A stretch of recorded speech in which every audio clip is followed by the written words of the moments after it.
Hello my YouTube family, welcome back to my YouTube channel. और कैसे हैं आप सब? आई होप आप सब बढ़िया होंगे।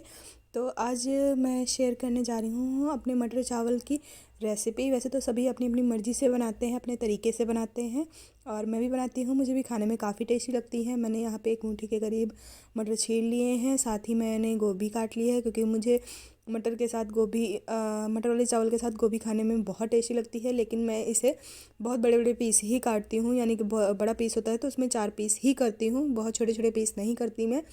और ये जब पकने के बाद थोड़े गल जाते हैं तो बड़े बड़े पीस रहते हैं, तो वो खाने में काफ़ी टेस्टी लगते हैं।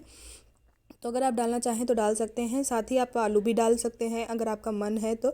और फिर यहाँ पे मैंने 2 से 3 प्याज ले ली हैं मीडियम साइज़ की, और इनको स्लाइसेस में काट लिया है, लंबे साइज़ में आप भी काट सकते हैं। साथ ही मैंने यहाँ पे 2 से 3 हरी मिर्च ली है, और आप भी ले सकते हैं जितना आपको तीखा पसंद है। और साथ ही मैंने 1-2 टमाटर को काट लिया है, वो भी मोटे मोटे पीसेस में, बड़े बड़े पीसेस में।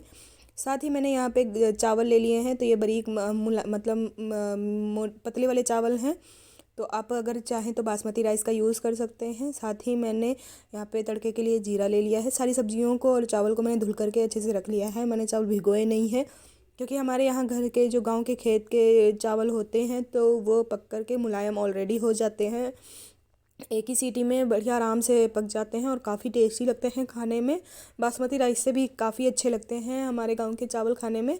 तो अगर आप चाहें तो बासमती राइस का यूज़ कर सकते हैं, उनको भिगो करके 15-20 मिनट के लिए भिगो करके उसके बाद आप यूज़ करें। साथ ही मैंने यहाँ पे सरसों का तेल डाल दिया था कुकर में, और हम कुकर में बनाते हैं, कुछ लोग भगोने में, कढ़ाई में, जिसमें भी आपको अच्छा लगे आप बना सकते हैं। साथ ही मैंने तेल गर्म होने के साथ जीरा डाल दिया है 1 चम्मच के करीब। तो जीरा ज़्यादा ही यूज़ करना है, पूरा चम्मच भर के डाला था मैंने। साथ ही मैंने प्याज और मिर्ची डाल दी है। तो हमें प्याज और मिर्ची को बहुत अधिक पकाना नहीं है, क्योंकि जब ये पक जाएंगे तो ये सॉफ्ट हो जाएंगे, तो सॉफ्ट खाने में ही अच्छे लगेंगे। तो उसके लिए हमें ज़्यादा इसे भूनने की ज़रूरत नहीं है। साथ ही हम टमाटर डाल देंगे। टमाटर डालने के बाद नमक, अपनी मिर्ची, जो आप अगर कश्मीरी मिर्च यूज़ करना चाहें रेड कलर के लिए तो आप यूज़ कर सकते हैं, हल्दी और गरम मसाला साथ ही मैंने डाल दिया था सारा कुछ। तो हमारे गांव में हल्दी भी पड़ती है इसे मटर वाले चावल, तो हमारे गांव में इसे मटर वाले चावल नहीं, तहरी बोला जाता है।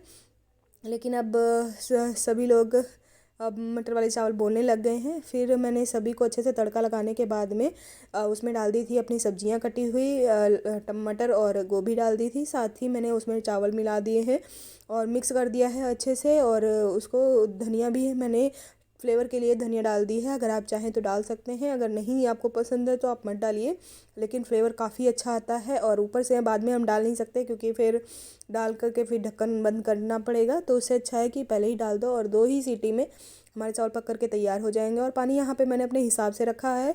तो अगर आप 1 कटोरी चावल यूज़ कर रहे हैं तो 1.5 कटोरी पानी का यूज़ कीजिए, उससे आपकी तहरी बहुत अच्छी खिली खिली बनेगी, चिपकेगी नहीं।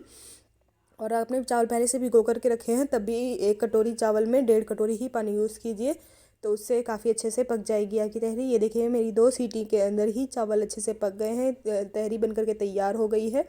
और मैंने इसे थाली में परोस दिया है। अभी ये एकदम बिल्कुल गरम गरम है, तो उस वजह से थोड़ी सी चिपक रही है, वरना बहुत ही, जैसे हम थाली में निकाल कर रख देंगे तो खुली खुली बहुत ही बनी है, खिलरे खिलरे चावल बने हैं। और ये मैंने खा करके देखा, बहुत ही अच्छा लगा। इसे आप अचार के साथ और दही के साथ भी खा सकते हैं। मुझे दही के साथ काफ़ी पसंद है, पर इस टाइम पे दही नहीं था। तो आप भी ये रेसिपी ट्राई ज़रूर कीजिएगा।